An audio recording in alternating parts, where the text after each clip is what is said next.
Bonjour tout le monde. Je pense qu'on peut commencer.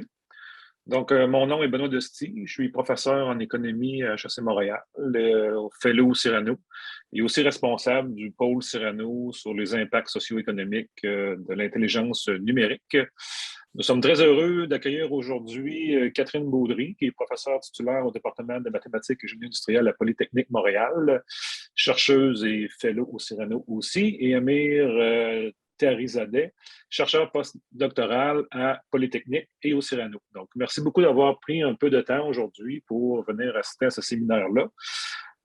Catherine et Amir vont nous présenter les faits saillants d'un rapport Cyrano, dont vous avez le titre ici, là, vers une meilleure compréhension de la transformation numérique optimisée par l'IA de ses implications pour les PME manufacturières au Canada. Une recherche qualitative exploratoire. Donc, juste le titre, là, ça m'a pris. J'espère que je n'ai pas pris trop de votre temps.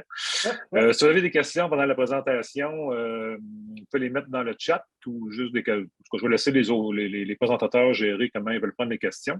Mais c'est sûr qu'on va réserver un peu de temps à la fin là, pour discuter de ces résultats-là. Donc, je laisse la place à Amir et Catherine. Merci.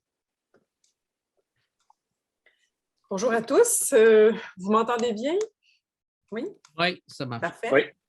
Alors, donc aujourd'hui, on vous parle d'adoption de l'intelligence artificielle, d'IA, mais aussi des étapes qui mènent à cette adoption-là. Donc ici, quelques définitions. Donc, l'intelligence artificielle, selon Rayner et al. En 2020, donc la théorie, le développement de systèmes d'information capables d'effectuer des tâches qui nécessitent normalement l'intelligence humaine. Vous allez peut-être voir quelques ML qui traînent ici et là dans la présentation, mais on parle évidemment de machine learning en français, d'apprentissage automatique, donc la capacité d'effectuer avec précision des nouvelles tâches invisibles basées sur des propriétés connues tirées de la formation et des données historiques qui sont étiquetées. Donc ça, c'est dans le fond les définitions qu'on va utiliser. Donc, ce qu'on a examiné dans l'enquête, c'est vraiment, dans le rapport, c'est davantage l'apprentissage automatique. Donc, avant qu'Amir vous présente, dans le fond, la recherche, parce que c'est vraiment lui la star aujourd'hui, je vais vous présenter un peu de contexte. Donc, prochaine, Amir, s'il te plaît.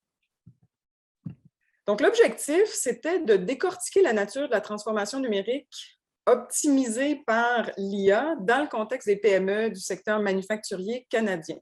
Parce qu'on se dit, il faut adopter l'IA, mais il y a tout un paquet d'étapes qui mènent à ça. Et c'est un peu l'histoire qu'on va vous raconter aujourd'hui.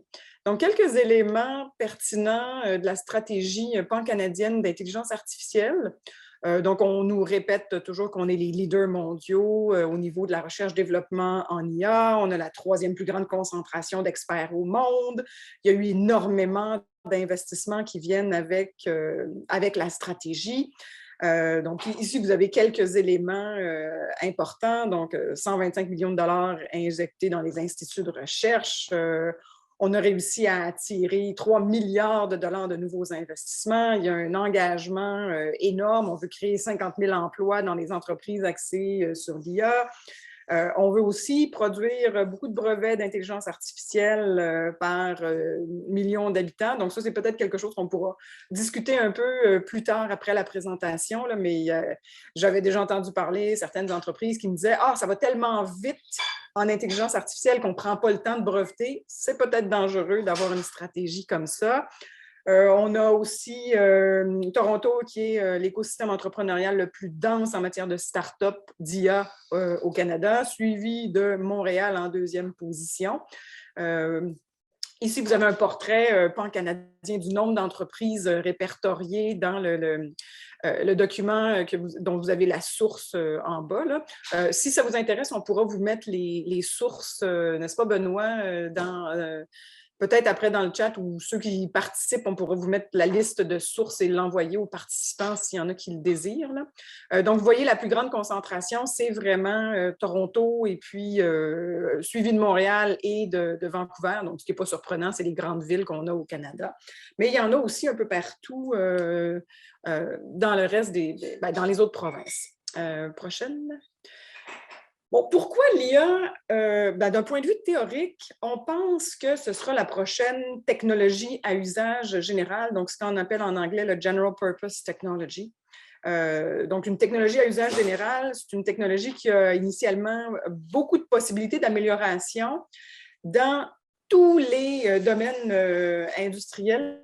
Désolée, c'est l'heure du lunch à la maison et mon bureau est à côté de la cuisine. Donc, si ça fait du bruit, je m'en excuse. Donc, il y a 3 caractéristiques importantes des technologies à usage général. C'est le fait qu'elles soient omniprésentes dans tous les secteurs, qu'elles s'améliorent au fil du temps et qu'elles génèrent des innovations dans les autres secteurs autant que dans leur propre secteur. Donc, ça, c'est les 3 caractéristiques fondamentales qu'on recherche pour avoir une technologie à usage général. Et on pense que l'IA sera peut-être une technologie à usage général dans le futur. Prochaine, merci. Juste pour vous faire un portrait de l'adoption de l'IA dans les entreprises canadiennes en 2019, pardon. On va rajouter 10 ans. 16% des entreprises seulement utilisent l'IA. Donc, ça fait... Bon, là, Ami, il va falloir que tu me dises comment on arrive à 71%. Il y a un 4% qui manque entre les deux. Là. Soit que tu l'utilises, soit que tu ne l'utilises pas. Les 4% qui restent, ils font quoi? Enfin, on reviendra là-dessus. Peut-être que tu peux commenter, Amir. Je n'avais pas vu. Ça doit être les résultats, une erreur typographique, là? Non, c'est 16% des entreprises canadiennes utilisent l'IA, mais il y a 4 et 9 pour ajouter. C'est vraiment ces statistiques de Deloitte. Il n'y a pas beaucoup de statistiques officielles par le gouvernement ici. C'est le Deloitte ou d'autres entreprises de consultation qui vraiment... Donc, ils sont en processus d'adopter. Oui, dans le processus d'adopter, oui. OK. Ah oui, il y en a 4% qui ne savaient pas qu'ils adoptaient l'IA, puis il y en a 9 qui sont en train d'adopter, qui se retrouvent, dans le fond, en quelque part dans les statistiques de Deloitte. Là. Bon. Prochaine, s'il te plaît. Donc, ici, je vous ai mis 3 grands... trois pas des silos importants, mais vous avez... dans les différentes activités de l'entreprise, vous avez le volet manufacturier, le volet le développement de services et de produits, puis le développement tous les services. Et si on regarde les endroits en vert, c'est les différents secteurs que vous avez à gauche, donc toute industrie, ensuite automobile, ensuite tout ce qui est ce qu'on appelle traditionnellement les services ou les KIBS, le Knowledge Intensive Business Services, tout ce qui est retail, c'est la vente au détail, ensuite les services financiers, santé et télécom. Vous remarquez que pour ce qui est le volet manufacturier, 29% des entreprises ont adopté une certaine capacité d'intelligence artificielle dans le milieu de la fabrication automobile. Pour ce qui est produits et services en matière de développement, c'est davantage les télécoms qui ressortent, mais vous avez en vert pâle là, tout ce qui est services et automobile. Dans le service en particulier, évidemment, vous avez tout ce qui est télécom et services financiers. Et vous avez aussi un 32% qui apparaît dans la colonne risque. C'est très, très utile pour modéliser le risque, notamment dans les services financiers, mais aussi au niveau des assurances qui sont souvent combinées avec les services financiers. Donc, quand on regarde l'enquête précédente 2020, on regarde l'enquête de 2017 de Statistique Canada, donc l'enquête sur l'innovation et les stratégies d'entreprise, on voit que les services financiers avaient adopté l'intelligence artificielle beaucoup plus rapidement que les autres. Et la raison pour laquelle vous ne voyez pas ces statistiques-là dans l'enquête sur les technologies de pointe de 2014 de Statistique Canada, c'est que le secteur de la finance ne faisait pas partie du cadre d'analyse. Donc, ils n'ont tout simplement pas considéré les services financiers, les assurances dans les entreprises qui étaient sondées. Compte tenu de l'adoption de l'IA dans ce secteur-là, on pense que si, en 2014, on avait eu ce secteur-là évalué, on aurait eu beaucoup plus de détails. Donc, il faut que vous fassiez attention si vous regardez les statistiques de 2014 qui sont sorties à Statistique Canada. Prochaine, s'il te plaît, Amir. Bon. Bon, ici, c'est juste un beau petit dessin pour dire que le secteur de la fabrication, c'est là où il y a énormément de potentiel de création de valeur, notamment en matière d'augmentation de la productivité. Prochaine, s'il te plaît. Et puis ici, vous avez dans le fond toutes les différentes tâches spécifiques dans l'industrie manufacturière, donc que ce soit le contrôle de la qualité, la gestion des inventaires, le diagnostic tout le long de la chaîne de valeur, le service après-vente, une certaine personnalisation des produits. C'est là où il y a énormément de valeurs qui devraient être créées par l'intelligence artificielle. Prochaine, s'il te plaît. Merci. Les fabricants mondiaux, ici, bon, là, il n'y a pas le Canada là-dedans, mais si vous regardez en Europe, les fabricants qui ont adopté l'IA en Europe, c'est 51 %, c'est énorme. Prochaine, s'il te plaît, vous allez voir les stats canadiennes ici, 10 % ou moins des entreprises ont un cas d'utilisation de l'IA. Aux États-Unis, 28 % selon Capgemini. Donc, on est vraiment en retard en matière d'IA et on reviendra à la fin de la présentation sur ce constat-là. Prochaine, s'il te plaît, merci. Donc, le constat, c'est vraiment qu'on a une très lente adoption de l'IA au Canada.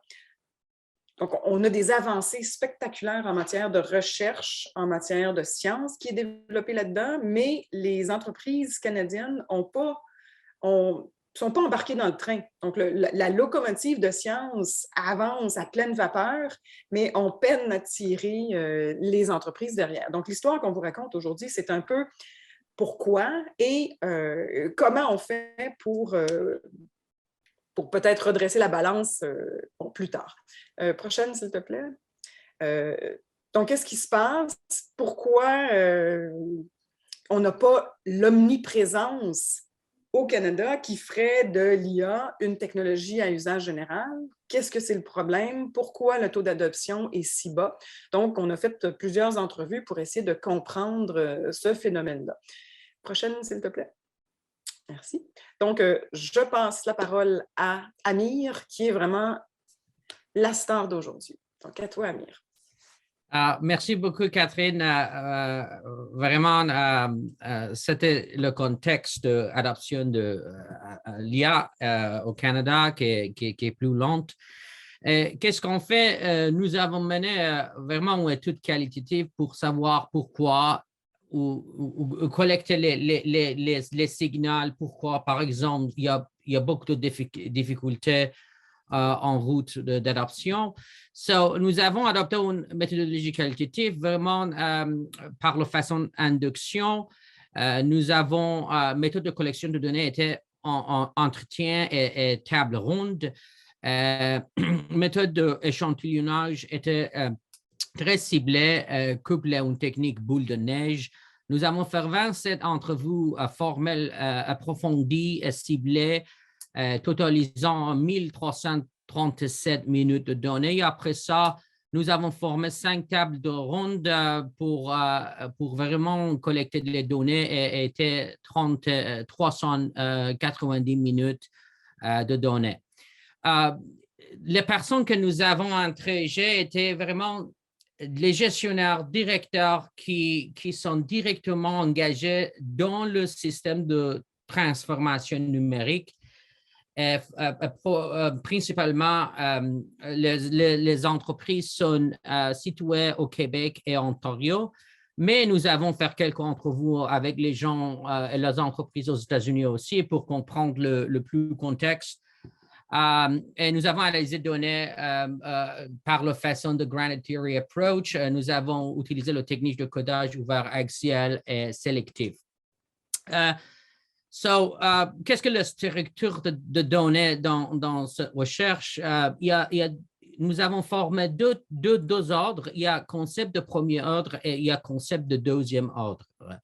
concept de périmètre hors, c'est plus concret. C'est vraiment la citation. Qu'est-ce que notre participant dit?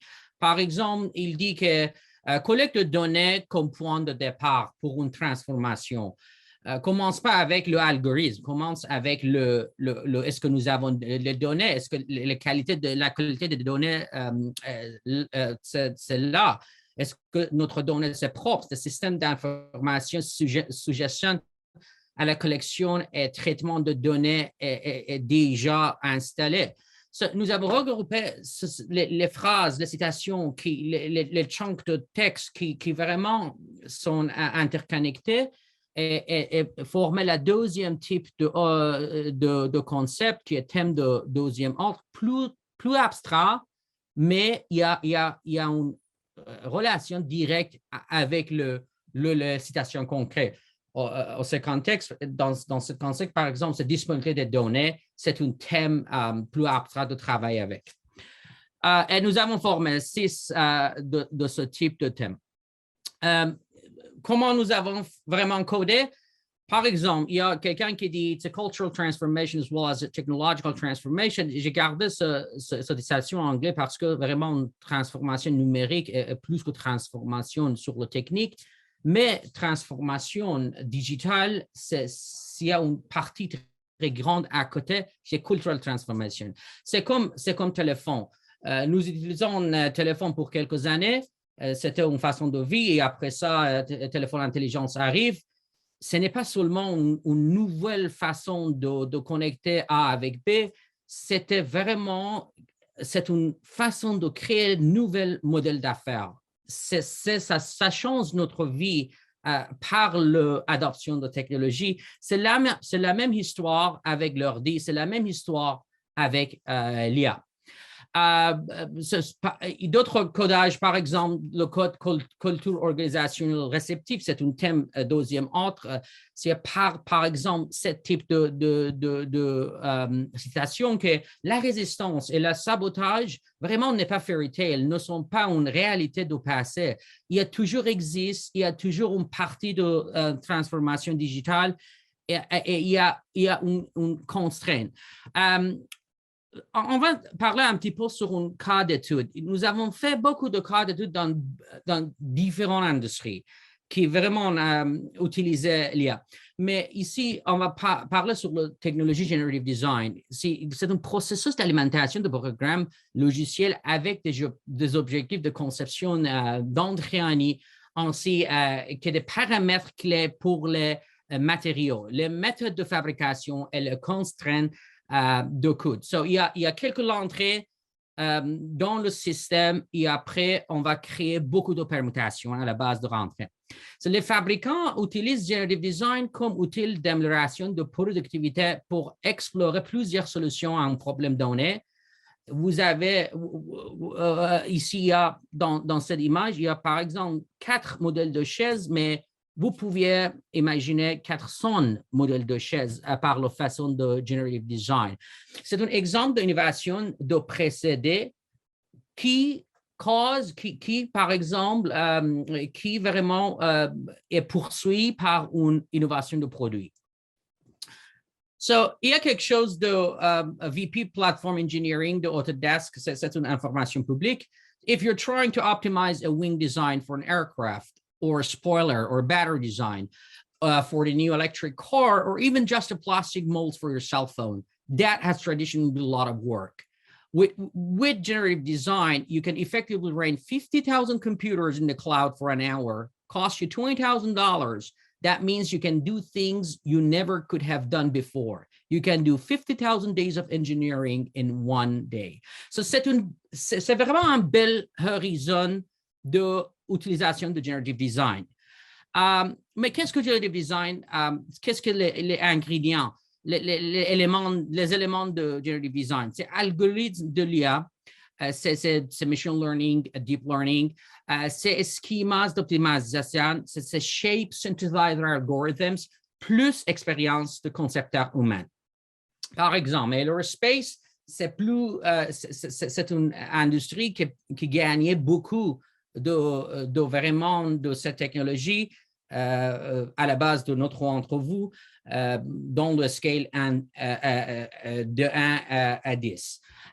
Par exemple, automotive, c'est vraiment moyen dans cette scale. Comment ça marche dans le design?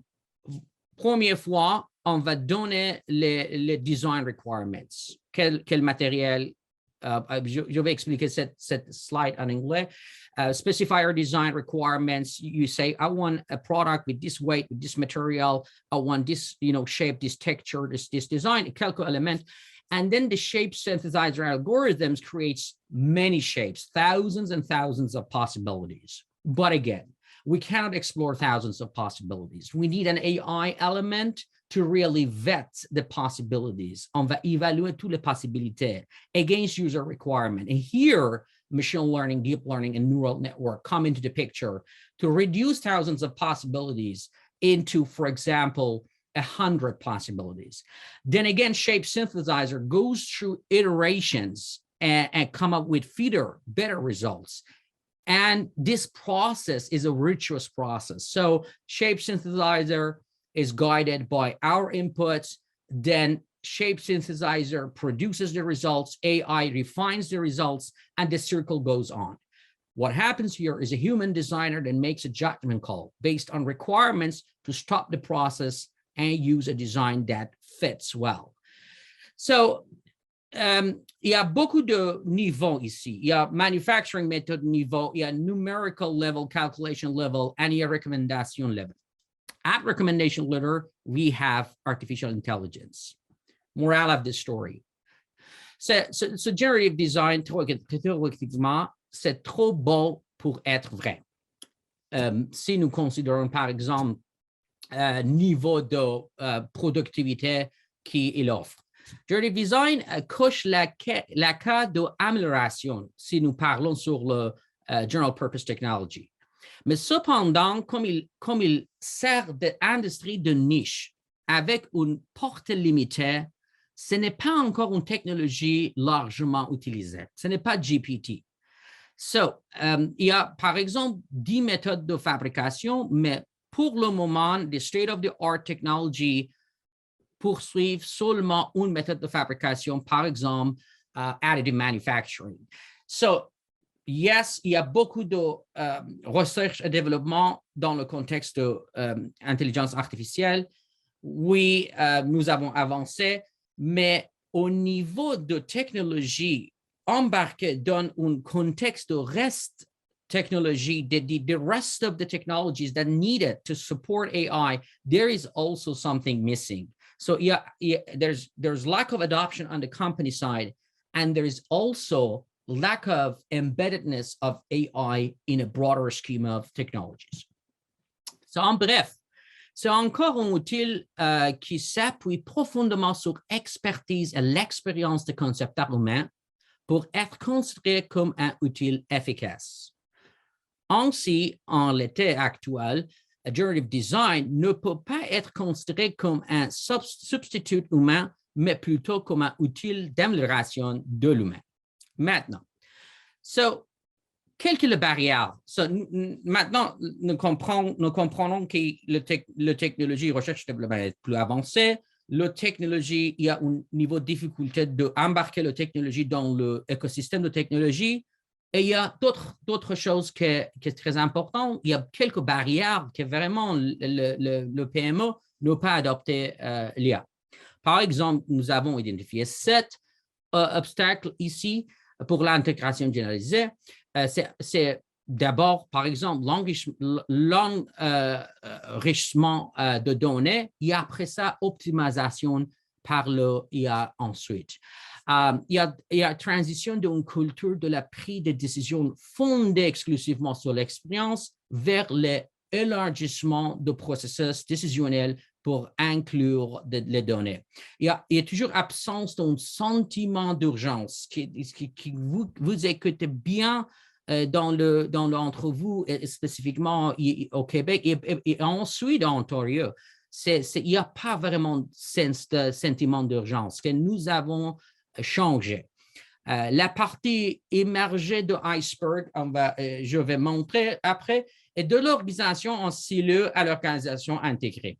C'est maintenant, nous avons plus que de cas d'organisation en silo qu'organisation vraiment intégrée, les processus qui sont intégrés dans tous les départements.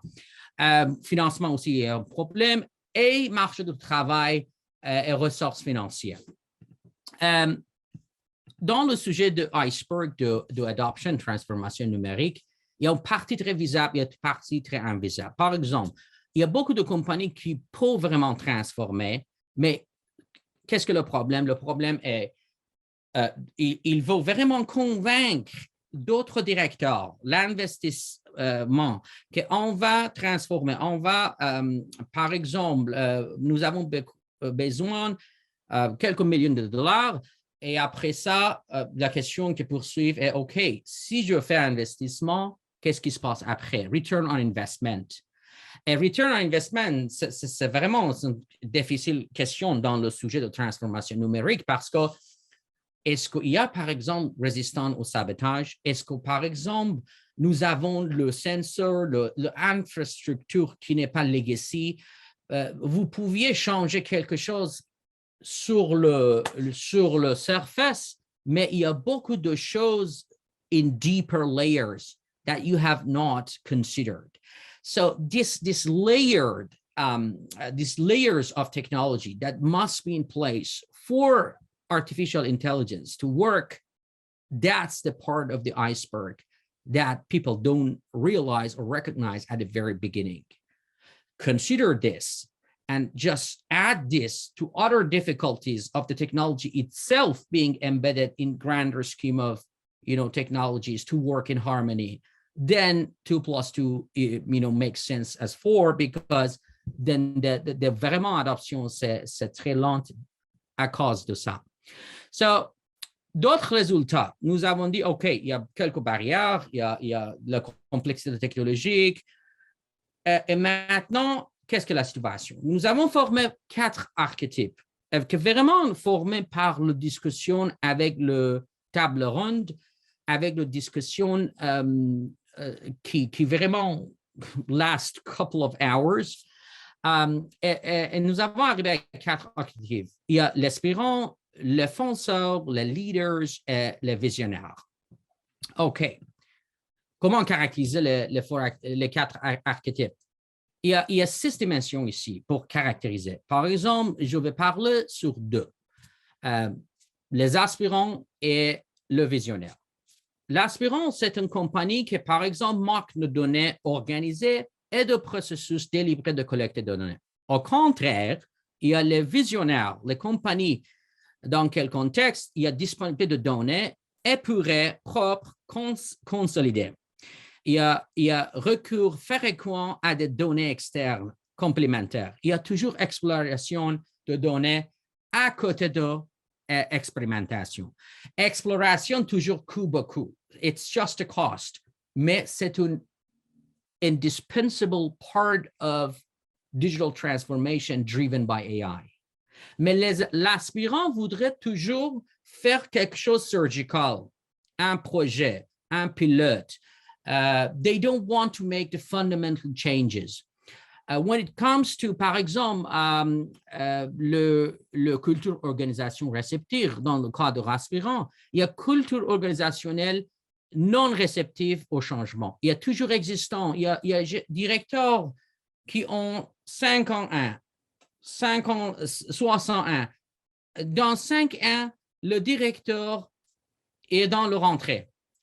Quelle est la motivation, incentive pour le directeur qui va partir à retirement pour faire beaucoup de changements dans le IT infrastructure? Au contraire, dans le système visionnaire, il y a le changement et l'évolution font partie intégrante de la culture organisationnelle. Ça, c'est vraiment différent. Dans le 6 dimensions, on va caractériser chaque archétype. Et après ça, question. Où sont la majorité d'entreprises québécoises dans son modèle maturité d'adoption? Au d'abord, nous pouvons vraiment répondre à ces questions parce que notre façon de recherche était qualitative. Nous cherchons pourquoi, pas de vraiment une réponse précise tout ça, mais dans la recherche que poursuit avec Catherine, on va concentrer notre recherche dans vraiment fournir une statistique précise sur ça. Pour le moment, qu'est-ce que je veux faire? Je veux dire ça. D'après les événements auxquels nous assistons comme Next Gen Manufacturing, discussion une discussion que nous avons avec des consultants de l'IA, en l'IA, des entreprises adoptant l'intelligence artificielle. La majorité d'entreprises sont chez les aspirants et un petit peu les fonceurs. Mais j'ai rencontré quelques entreprises comme le cas I009-I qui relève de le leader et la personne entre j'ai mis en place une stratégie très solide et elle me expliquait toutes les choses pour devenir un visionnaire d'industrie. And he told me that even sometimes my colleagues make joke of me because I read a lot at my age. I travel a lot to different places. I try to experiment and explore a lot. And they say, hey, maybe you're a bit old for that. But c'est la mentalité de visionnaire. On va toujours être différent dans l'industrie. Shape and change the industry by transformation. Remarque finale. Ici, c'est transformation numérique basée sur l'IA et évolutionnaire, plus qu'évolutionnaire que révolutionnaire. Omniprésence, sujet omniprésence, comme une caractéristique de General Purpose Technology de l'IA, ne peut être mesurée uniquement par la façon de faire exemple résultat concret. So, qu'est-ce qu'on fait? Il y a quelques signaux ici pour PMO. De vraiment comprendre est-ce que les PMO sont adoptés IA et est-ce que nous avons marché dans la façon qui arrive à vraiment omniprésent de l'IA. Le signal traverser une transformation culture-organisation, faire face à des bouleversements culturels, participer à par exemple, réingénierie des processus d'affaires, créer un nouvel modèle d'affaires sur le data insights as opposed to experience-based insight. Déploiement de cloud computing, recruter des statisticiens. Par exemple, vous n'êtes pas là de vraiment recruter des machine learning experts, mais vous commencez avec statisticians, vous commencez avec junior data scientists to clean the data. Vous commencez avec, par exemple, élaborer des politiques de confidentialité des données. C'est un signal. Et accompagner les PMO dans leur digital transformation ne peut pas se faire par une approche mécanique. Il n'y a pas un formulaire de remplir et après ça, dit que OK, tu as besoin de ça. C'est vraiment le processus d'évaluation. C'est plus que qualitatif et réflexif. Catherine, je suis vraiment désolé pour parler beaucoup. C'est mon niveau. Pas du tout, c'était très intéressant. Mon vitesse, c'est bébé vitesse qui prend le français. On adore ton accent et tu as très, très bien parlé. Donc, félicitations pour la présentation, presque en majeure partie en français. Donc, ce qu'on observe sur le terrain, c'est que dans bien des entreprises, les données sont encore dans la machine. Elles ne sont même pas sorties sous forme d'Excel, pas nettoyées, encore moins construites sous forme de base de données. Et bref, elles ne sont pas prêtes pour nos scientifiques des données qui veulent faire de l'apprentissage automatique, de l'apprentissage profond. Donc, entre les données dans la machine et l'apprentissage profond, il y a toute une série d'étapes à franchir. Donc, à la fin de notre rapport, Amir et moi, nous faisons 3 recommandations. Ça prend davantage de programmes de soutien comme Audi Industrie 4.0. Il y a, je pense, Investissement Québec qui fait un Audi Industrie 4.0. Avant, il y avait le CEFRIO qui avait fait un Audi, un accompagnement 4.0. Donc, il y a davantage besoin d'appui aux entreprises pour les aider à faire la transition. Deuxième point très important, et je pense que le deuxième et le troisième dans le rapport arrivent inversés, mais je vais présenter le troisième en premier. Des subventions à l'embauche pour une main-d'œuvre qualifiée. Et dans la diapo précédente, Amir mentionnait plusieurs types de profils. Je pense qu'au Cégep, il y a énormément de compétences à développer en matière de traitement, nettoyage, organisation des données. Et on a tendance à mettre un peu tous les œufs dans le même panier. On a vu il y a énormément d'argent qui est investi pour pousser la recherche en intelligence artificielle. Mais peut-être que la raison pour laquelle on n'a pas adopté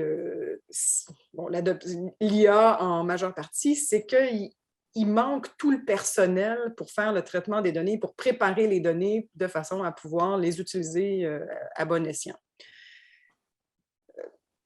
Donc, au-delà des subventions à l'embauche et des discussions au sein de nos écoles secondaires, nos cégeps et dans plusieurs secteurs des universités, il faudrait peut-être créer des communautés de pratique pour faire en sorte que les entreprises s'entraident les unes les autres pour justement travailler sur cette culture organisationnelle-là, parce que c'est certain que ça se développe à l'intérieur d'une entreprise, mais de savoir que nos pairs, les autres entreprises, font aussi ces changements-là.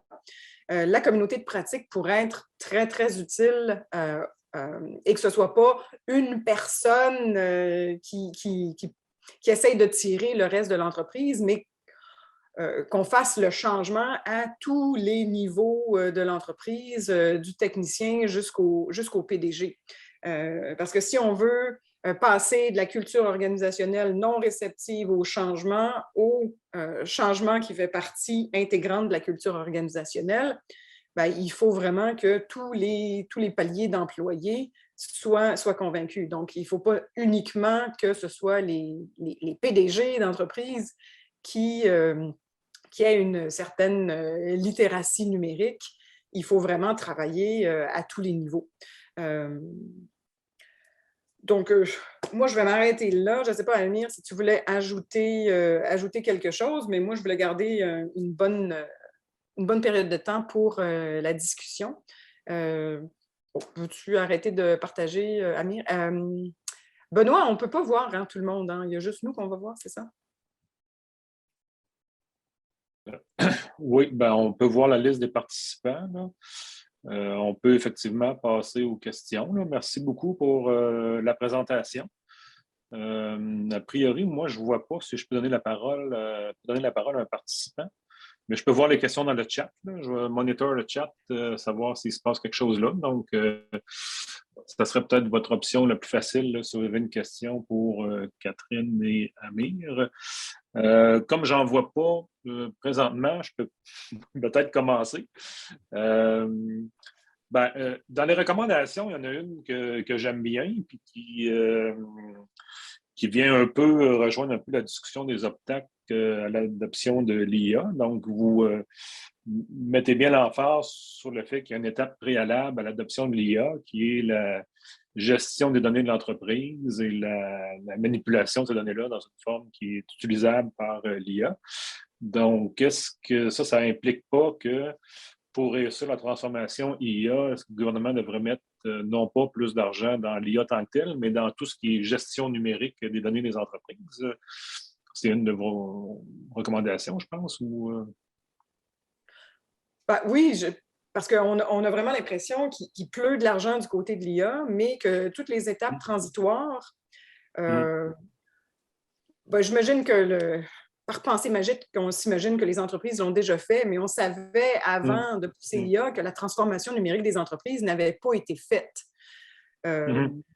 Donc, je vais vous donner un exemple. Le CRIAC existe depuis des lustres et quand les entreprises d'aérospatiales prennent des décisions, que ce soit aux tables de concertation du CRIAC ou d'Aéro Montréal, les CCTT sont autour de la table, les différents programmes universitaires sont autour de la table, les PME, les intermédiaires d'innovation, de recherche sont autour de la table pour définir quelles sont les compétences à développer, combien d'employés seront nécessaires aux différents niveaux, quelles sont les disciplines, quelles sont les compétences, les capacités d'innovation des futurs employés qu'il faut développer.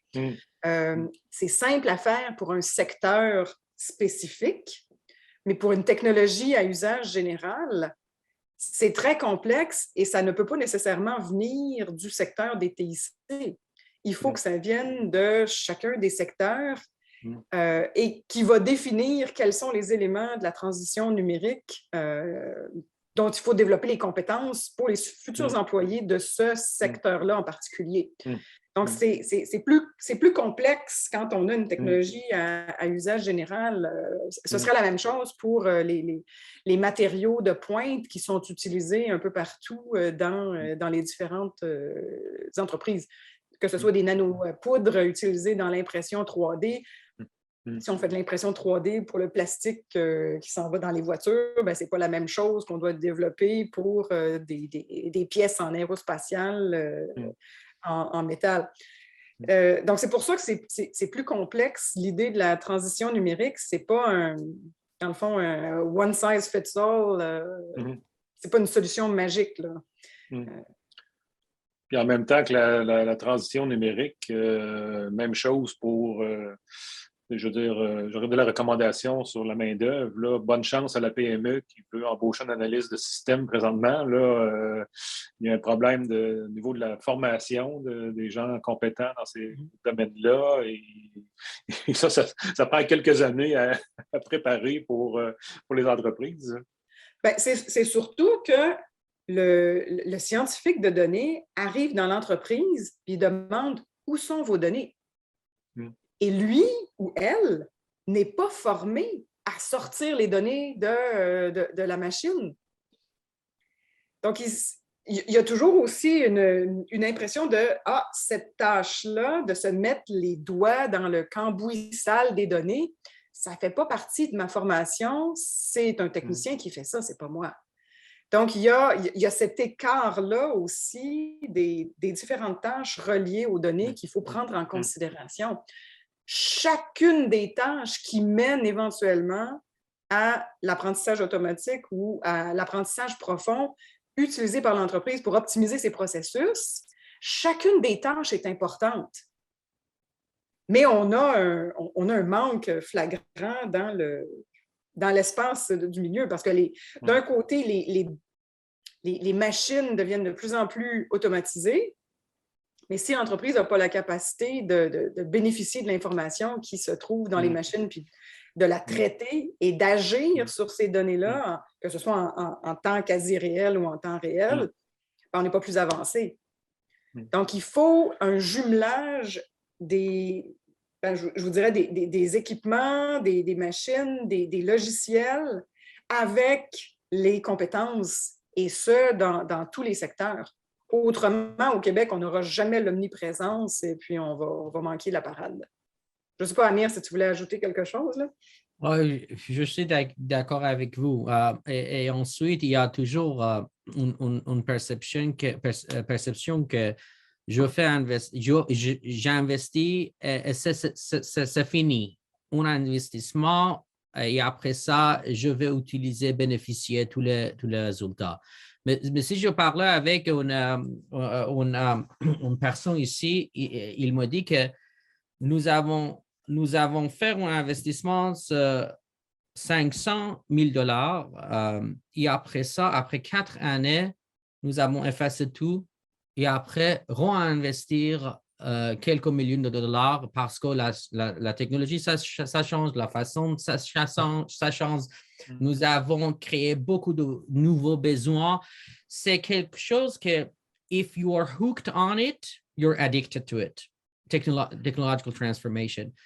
They make an investment, they change the infrastructure. Once you start a process and you have your data, that's the third axis, the innovation activity. It starts growing very fast because you analyze your data, You have new ways to improve quality. You have new ways to improve productivity. You can collaborate with others and even get more data. So as you innovate more, you need more investment. And there is no way back. You cannot go back to where you started. I say, no, I made it back. So many companies are feared that if they start, what happens next and how they are going to defend their decisions if things go wrong. So it's the different life. And I think government needs to coach them. And it's a peer-to-peer coaching, like companies that have been successful try to coach those companies that are at the very beginning of the route.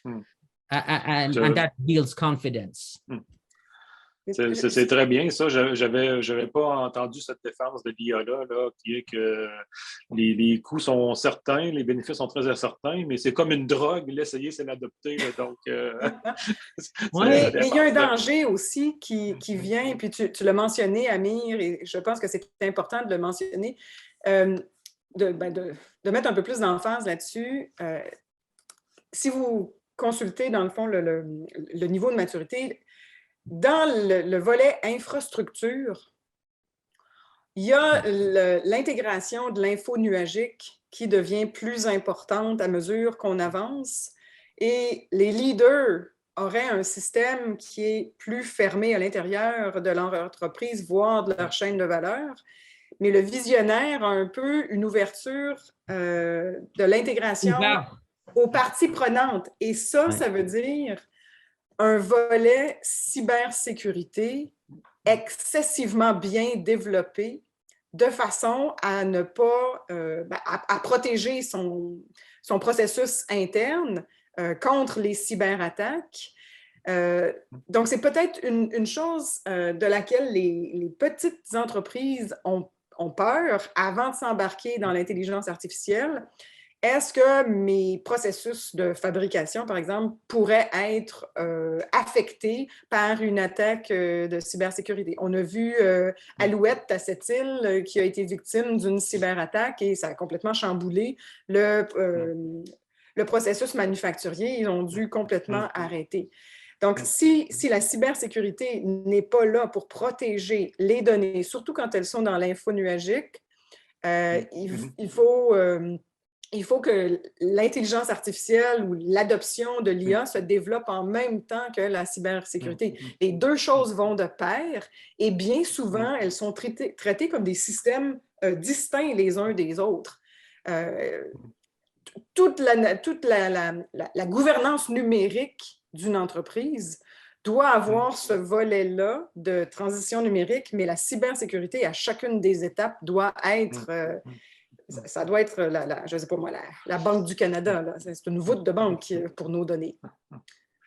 Si vous me permettez, j'ai quelques questions dans le chat. Donc, une première question de Philippe Mathieu. Considérant les nombreuses étapes préalables à l'adoption de l'IA, la pénurie de la main-d'œuvre technique, scientifique et les coûts des initiatives, quelles seraient vos recommandations pour une PME qui désire intégrer progressivement la donnée dans son processus décisionnel? Y a-t-il un écosystème qui pourrait épauler cette PME? Question de Philippe Mathieu. Veux-tu y aller, Amir? Est-ce que je peux regarder les questions? Est-ce que je peux lire les questions? C'est Philippe Mathieu, oui?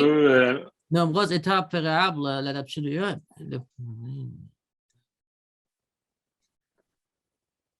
Donc, quelles seraient vos recommandations pour une PME qui veut adopter l'IA? Y a-t-il un écosystème qui peut l'aider dans cette décision-là et dans le processus d'adoption? Si la question est sujet de écosystème, what I understand is that they want to walk through this way and they are looking for an ecosystem. Am I? Non, pas tout à fait, Amir. En fait, l'entreprise se demande à quelle porte je cogne pour pouvoir avoir accès ou être accompagné dans ma transformation numérique. Il y a trois solutions pour ça. Il y a quelques programmes de gouvernement qui sont qui distribuait information et après ça, il y a quelques programmes de financement.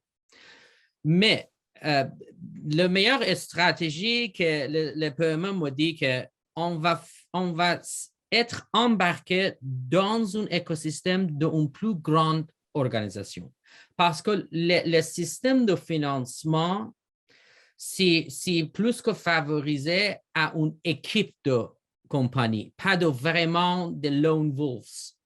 So, pour le PME, si possible, de faire collaboration avec d'autres compagnies et ensemble faire une demande de gouvernement, c'est plus chance de gagner les ressources financières et après ça, recruter les gens qui sont nécessaires. D'autres choses, il y a quelques compagnies qui c'est comme IT Consultant, qui sont concentrées seulement sur le niveau de digital transformation driven par AI. Ce type de compagnie fait un AI audit, Industry 4 audit. On va regarder toute l'infrastructure, on va parler avec les directeurs, on va connaître la culture organisationnelle et après ça, dit que, OK, pour première étape, on va seulement concentrer sur un petit projet, on va tester le waters, see what happens. Can you handle one 6 months project? Si un projet de 6 mois, c'est prolongé à 12 mois, ce n'est pas un très bon signal. Ce n'est pas. Si, par exemple, projet 6 mois, ça coûte $100,000 et après ça, $500,000, ce n'est pas un bon signal. Mais est-ce qu'il y a volontaire? Dans le premier projet, le volontaire organisationnel, it surfaces. So, il y a IT Consultant concentré sur la transformation IA. Il a collaboré avec d'autres compagnies pour avoir un portfolio plus fort pour financement propre, pour vraiment faire un système pour quelques compagnies. Et il y a toujours un programme très petit par le gouvernement s'il y a une petite ou moyenne organisation, mais on va définir le projet, on va définir clairement. Le défi ici est ça. A government doesn't pay you for cloud computing systems. So you want AI, you want to hire machine learning experts. The government says, do you have cloud computing in place? So première étape est, on va régler ça. C'est une grande barrière parce que c'est beaucoup d'investissement. Mais pour le gouvernement n'a pas vraiment financier de A à Z. Le gouvernement dit que, OK, on va faire le cloud computing, on va collecter quelques données et dit que, OK, j'ai besoin d'experts de machine learning. Il y a un financement du gouvernement pour un petit projet de recruter deux machine learning experts.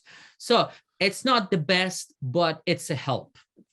Mais moi, j'ajouterais aussi beaucoup plus de bases. Comme ça, j'ai beaucoup de collègues dans le département de mathématiques et génie industriel, en génie industriel, justement, qui travaillent avec des PME, avec des stages MITEX et qui vont aider les entreprises à sortir les données des machines, les structurer dans des documents Excel de base, avant même de construire des bases de données qui pourraient éventuellement être mises dans l'info nuagique. Il y a toute une série de tests avant parce que vraiment, là, il y a certaines PME, là, il n'y a aucune compétence ou notion computationnelle ou même numérique de base. Juste un fichier Excel de base, c'est des outils qui n'utilisent pas et qui ne sont pas exploités. Donc, je vous dirais, ça dépend du secteur de l'entreprise. Dans certains secteurs, il y a beaucoup d'aide pour la transition numérique. Bon, en aérospatial, je vous en ai déjà parlé. Il y a d'autres secteurs qui sont appuyés par les RSRI. Si vous êtes une PME en région, je vous encouragerais à travailler avec certains CCTT qui sont justement dans la transformation numérique.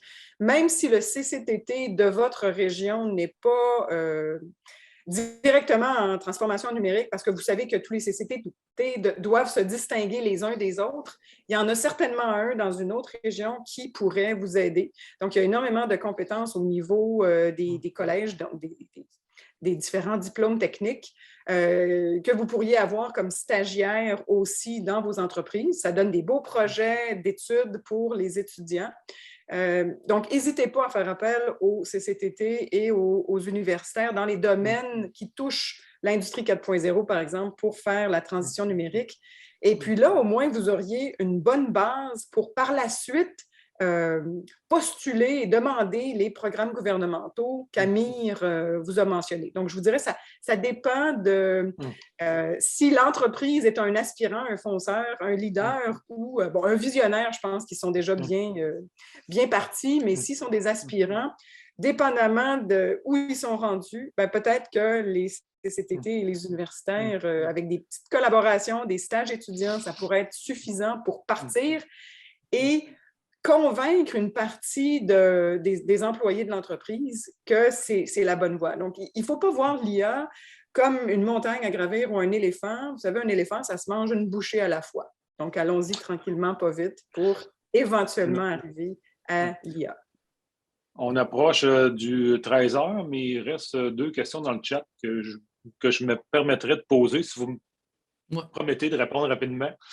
Une première question sur l'aide gouvernementale qui est donnée aux entreprises qui veulent investir en IA. La question qu'on pose, c'est est-ce que cette aide-là devrait être accompagnée de mesures qui inciteraient la formation des employés en même temps? Là, parce que souvent, on aide sur le matériel, mais pas nécessairement sur le capital humain ou la main-d'œuvre. Donc, qu'est-ce que vous pensez de ça? Je vais peut-être faire un petit commentaire. Ça, c'est le problème. Je regardais